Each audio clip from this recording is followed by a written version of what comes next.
face my fears.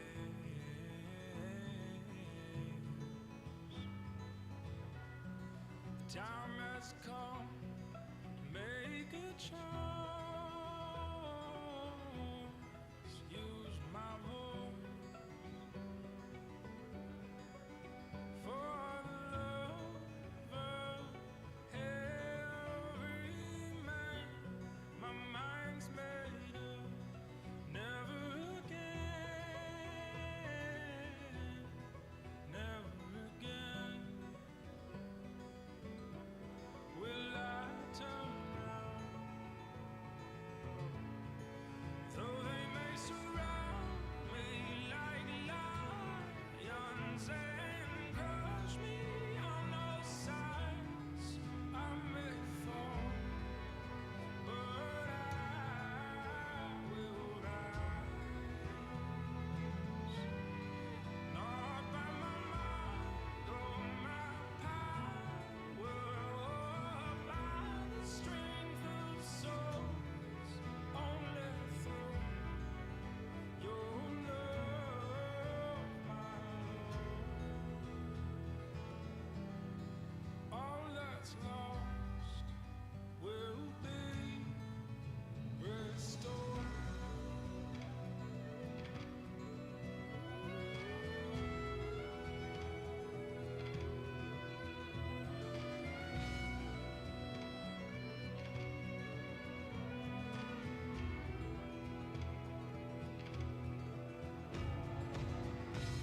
Take courage, sons, for we must go under the heart of darkness, set them free.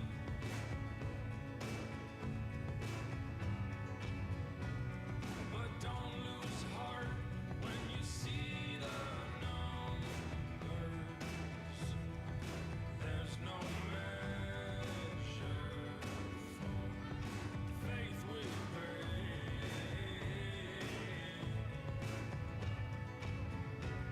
and it's given us to overcome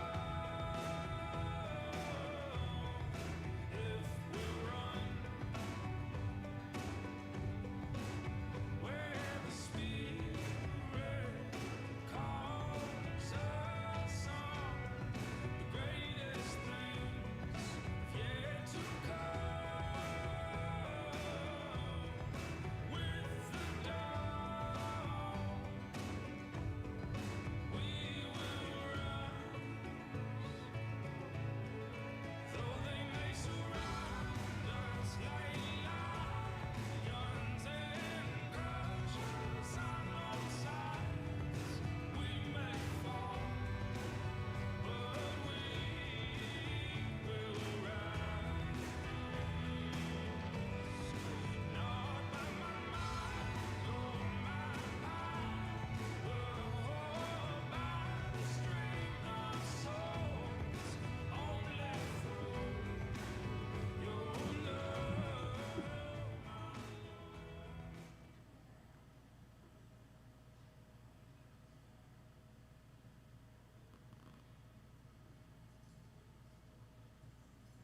All right. Well, good evening, everyone, and welcome to the Bridge at Gulf Shores United Methodist Church. Those of you joining us online, my name is Juliana. I'm one of the pastors here, and this is Holy Week.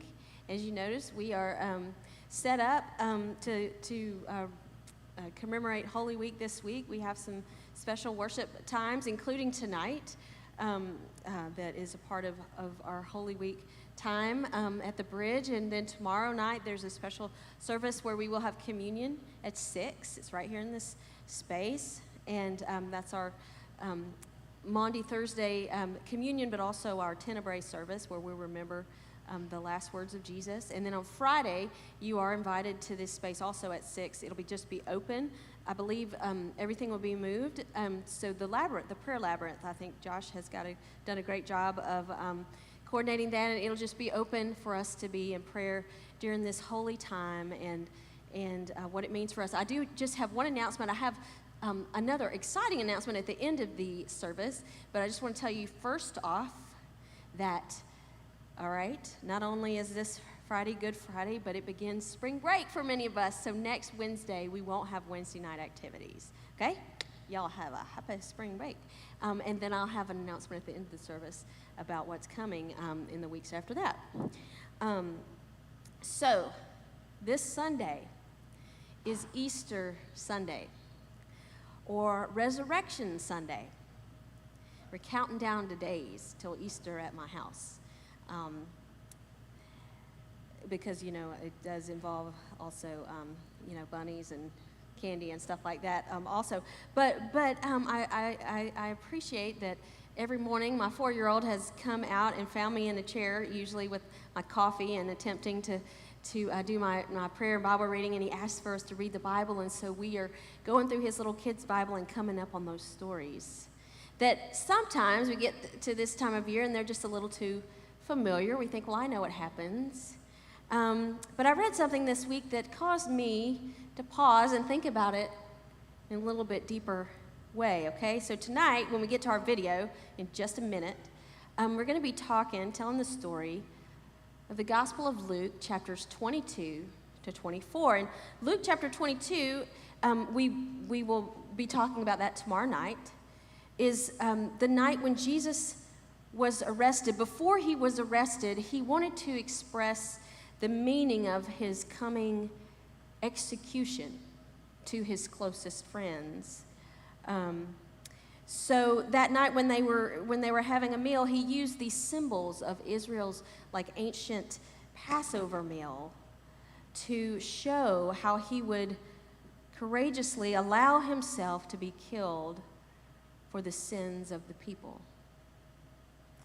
And then after that, in chapter 22, we see that Jesus goes into the Garden of Gethsemane, and he invites those friends to come along with him and to pray with him. He knows what's coming. He's very stressed out, and this is where we see him wrestling with this stress with God, and he makes his final decision to surrender his life and trust that God's purpose will be fulfilled through what's about to happen and through his self-giving love. Okay, so if you read it for yourself, and as you're about to see depicted on the video, there's this great contrast going on between Jesus's friends and him, okay? So his followers, once things start getting a little stressful, you know, like the cops show up, you know, people start fighting. What happens is that all of his closest friends abandon him. And they would deny that they even knew Jesus that very night. But what does Jesus do? This contrast between Jesus' actions and his failed friends shows us something that can be slightly instructive. That moments of crisis have a way of bringing out the best or the worst in us, right? In some ways, you might say they reveal what's really deep down inside. And sometimes you might say it might show up what we really believe in that moment. But here's the thing, after a year of COVID, and in this area we've had the special challenge of multiple hurricanes, one that was especially rough, but whatever it means in your life, but you know, we could all look at this year we've shared together and say that there is a contrast between Jesus' faithfulness and to look at the failure of his friends. It offers us a chance for self-reflection. What do I do in those moments of anxiety and stress? Have you thought about how any of these things have pulled to the surface what you really value in life? And sometimes this kind of like raw, honest self-reflection can be like very uncomfortable and painful and like, I just didn't need that. I was fine. But if you follow the story, the true story, and what happened with Jesus' followers, even though all of them failed miserably that night, their shortcomings actually led them to discover new depths of mercy and the generosity of Jesus, who never failed, who never wavered in his love and his commitment. So in Luke 23, we see this mercy on display. As Jesus stands on trial, he becomes this pawn in these power games. You know, you got like the Roman governor, and then you got these like religious leaders, and these are like some of the oldest, most sophisticated human institutions of Jesus' day. And yet they utterly fail to carry out justice, don't they? They condemn Jesus, an innocent man, to death, and they release a guilty man to go free. But in contrast to these human systems, Jesus, from the courtroom to the cross, offers nothing but kindness and mercy to everyone around him, right? And it's like Luke wants us to see how all these systems that are created by humans are infected with the human condition, and it's like they just magnify like what's worse about, you know, human selfishness. But in Jesus, this man, this human, we see the heart of God revealed in his kind words to the criminals crucified on his sides. For the soldiers who are literally putting him to death, he prays, "Father, forgive them. They don't know what they're doing."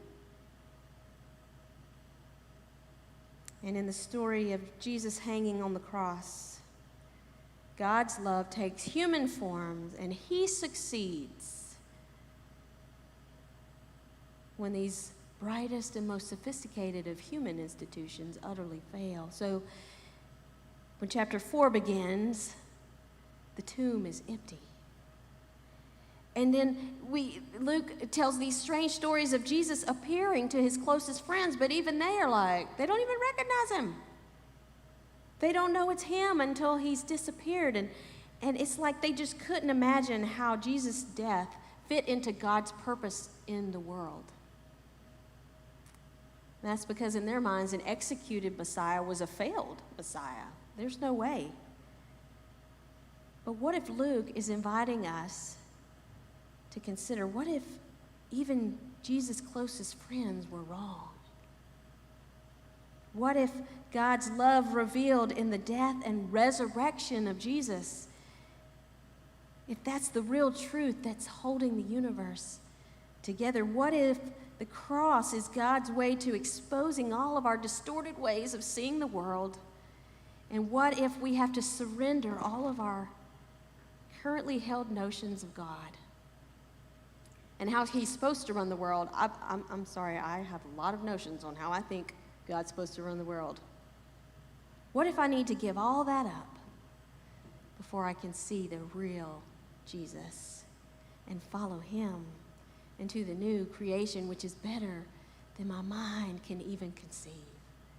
I can't conceive of a man waking up from being dead in the grave.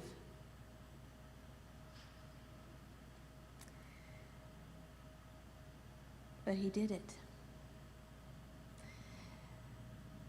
I think we've all learned there's something about crisis that can shake us to the core. And when something happens like that, it causes us to reevaluate maybe everything we thought we knew, and sometimes forces us to change, to find a new way forward. And this is the effect that Jesus' death and resurrection had on his followers. And it's the same effect, you could say, that COVID or Sally or whatever has had on us. That you may, I'm sure you have your own personal story, something that has happened that caused you to find a new way forward. But here's the good news, that the grave is empty. And the resurrection of Jesus is good news that our own, even if it's our own personal failures, they don't undo Jesus' faithfulness on our behalf. And that even our failed human systems, have you ever heard anyone say, "Oh, well, where the world is going to pot?" and oh, I can't believe what's happening in the world. God is bigger. And even our failed human systems cannot thwart the love of God and his purposes to renew our world. So, we're about to, as you take in the video, which I think is one of my favorites of all time that they've made, the Bible Project, and then we'll have a time either as one big group together, whatever y'all think, for small groups, 2 or 1, whatever you think. May you consider that the resurrection of Jesus shows us that something cosmic happened on Easter morning 2,000 years ago, that Jesus opened up a new future for you and me and all of creation. And in this season of resurrection hope, in the year 2021, may God fill you with faith and hope and love. Let's watch our message.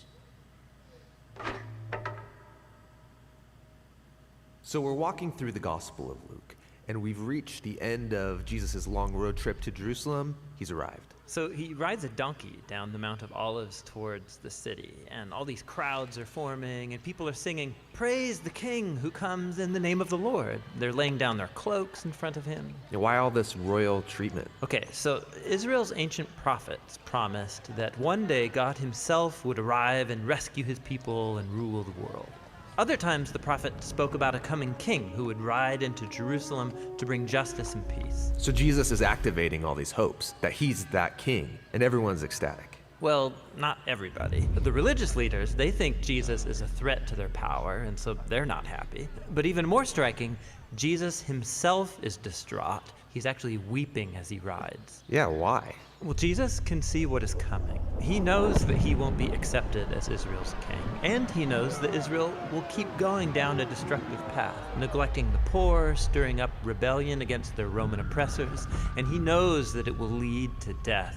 It breaks his heart. And it riles him up. The first thing he does in Jerusalem is march into the temple courts, and he drives out the money changers, disrupting the entire sacrificial system. Yeah, he's staging a prophetic protest, and he stands in the center of the courtyard, shouting out words from Israel's ancient prophets. This is supposed to be a place of worship, but you've made it a den of rebels. A den of rebels.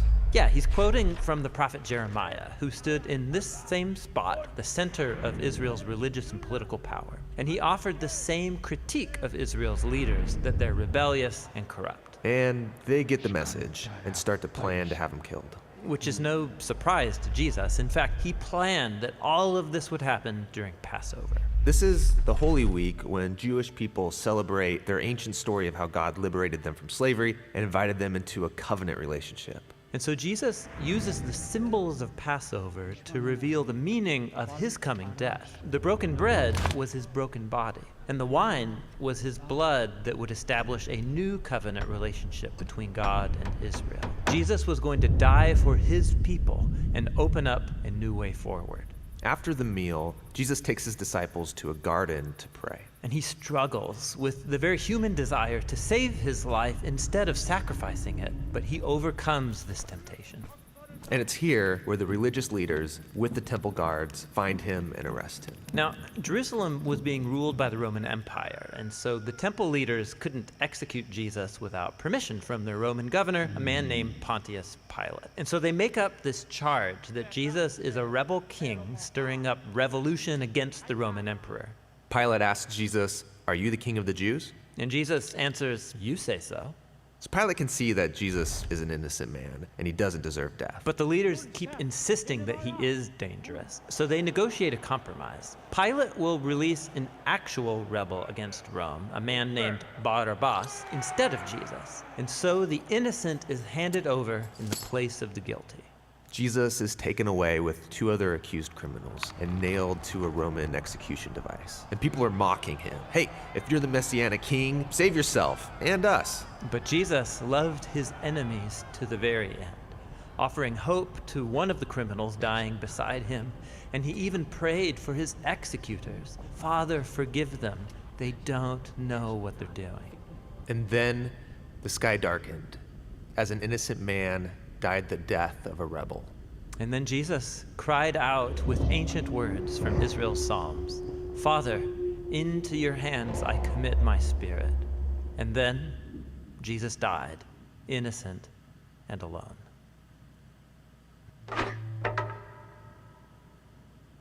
So we're walking through the gospel. So, I think yeah, it's just playing again. So at this time,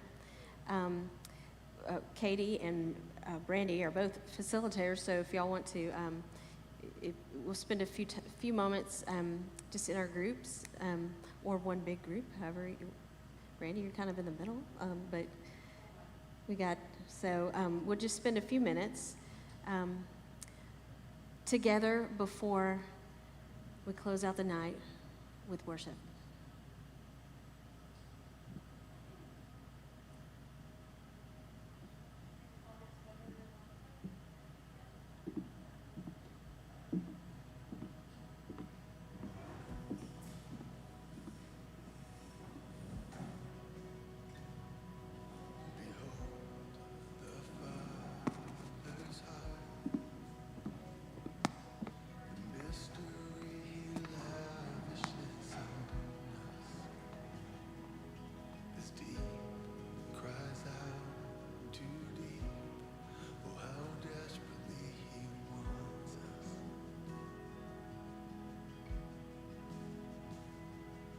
The things of earth stand next to him like a candle to the sun.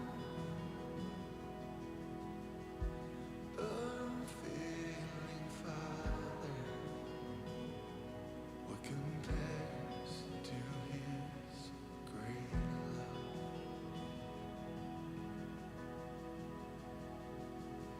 Behold his holy Son,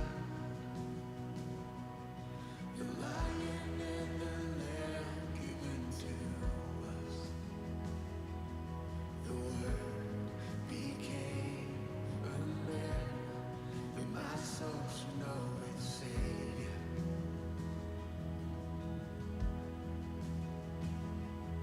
Forsaken for the sake of all mankind, salvation is in his blood. Jesus Messiah, the righteous died for love. It wasn't over, for he is the risen one. Then sings my soul. Then sings my soul.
She's like, but Jack called me and said it was gone.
All right, guys, y'all ready to worship tonight?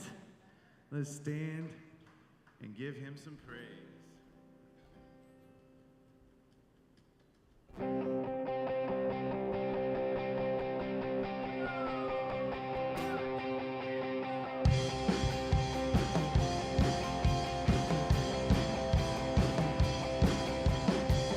Greatest day in history.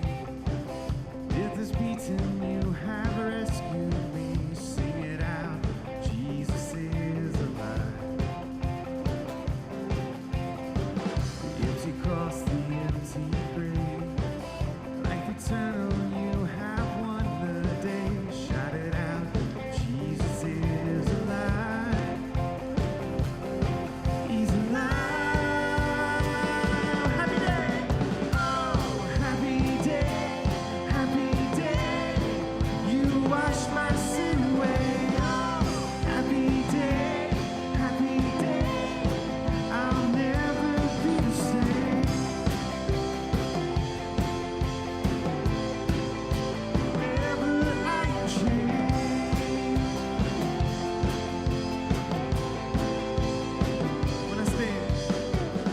When I stand in that place, free at last, meeting face to face. I am yours, Jesus, you are mine. Endless joy and perfect peace, perfect pain finally will cease. Celebrate, Jesus is alive. He's alive. And oh, happy day, happy day. You wash my sin away. Oh, happy day, happy day. I'll never be the same. Forever I am changed.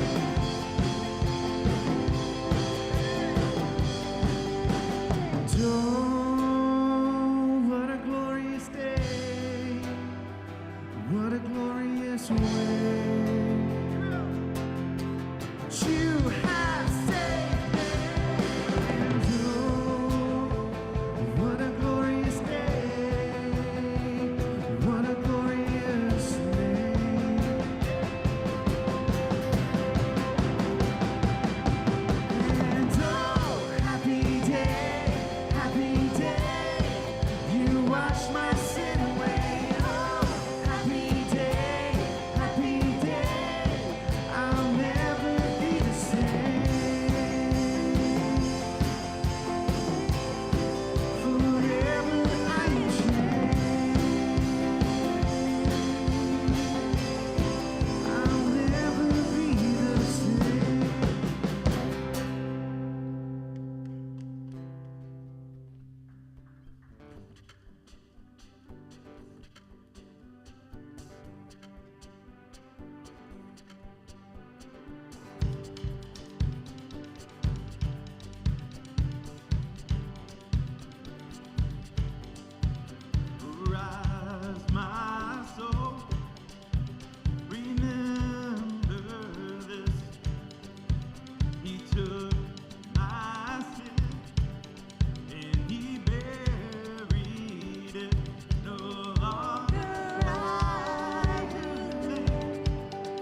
saved my soul.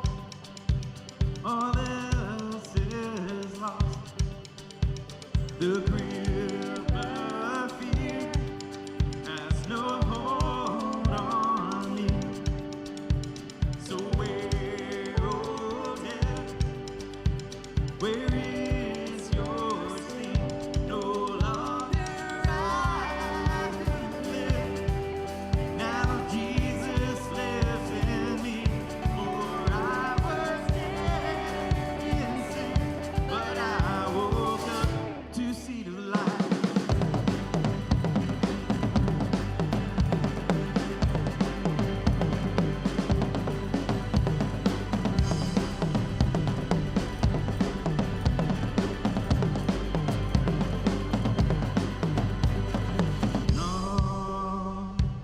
All of this for your glory.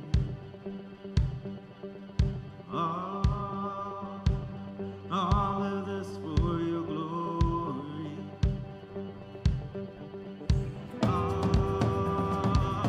All of this for your glory.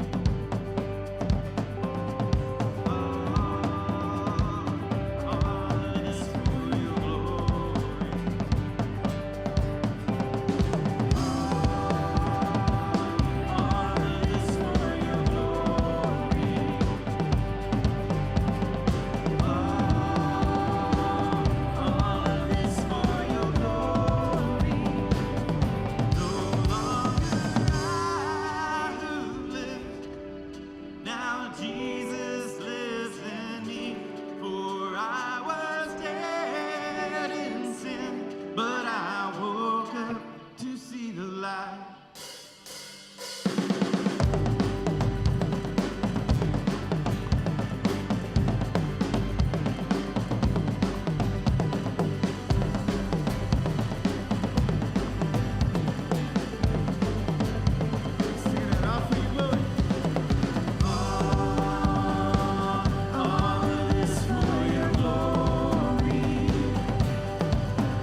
May our hearts not forget as we leave this place, no matter the difficulty that we may face when we walk out of this room or the problems that swirl in our heads that we think we need to solve, you are our living hope.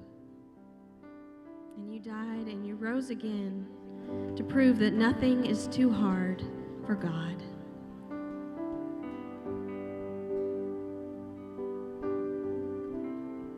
Oh God, may you become more and more each day as we live in community with one another as believers in you in this year, in this time in history.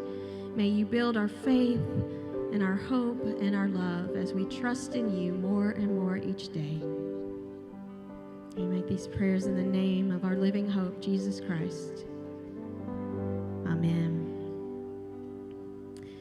Before I let you go, I told you I had an exciting announcement. I told you that next week we won't be here because we'll have spring break. Woo-hoo, spring break. And so, actually, after that, the following week, we have something exciting that we're going to do for 5 weeks. We're going to have Gulf Kids on Wednesday nights, and the opportunity for adults or anyone is 5 weeks of, do we have the graphic? Do we have the graphic? Isn't that the happiest picture you've ever seen? Dream big. This is also a book. If you'd like to get the book, you're welcome to. I'll get a few, but there's a great study and a small group opportunity that's going to be happening right here in 2 weeks. While Gulf Kids are going to be doing their own version for the normal time, we usually go on Wednesdays a little bit further into May, so that's what we're going to do. And you can order your own book, or I'll have a few, or you can just show up. And it'll be kind of a video-driven study to dream big in this new year. It's a Bible study. And to let you know that these awesome people who lead us in worship will be collaborating, and the Bridge Worship Service and the 945 service will be merging, and they are actually going to be leading worship this Sunday at 9:45. Yes. And so, yes, and then there'll be another week, and then after that, this will be, this is where the Bridge Band will land on 9:45 on Sundays beginning in April. Yes. So, not on Wednesday nights, though, unless they come to Dream Big. So, right? So we're going to dream big on Wednesday nights starting in 2 weeks, and that's for anybody that wants to come, invite your friends, whatever, book or no book, doesn't matter, and Gulf Kids with Cammie. And we'll have the dates and everything. We'll email it out so that we're all clear. Okay? All right. May you go in peace. Woohoo!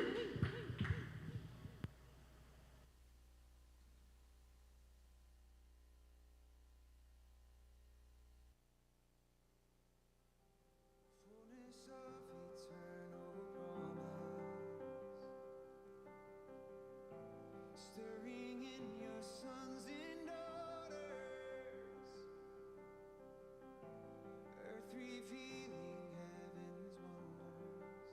Spirit come, Spirit come.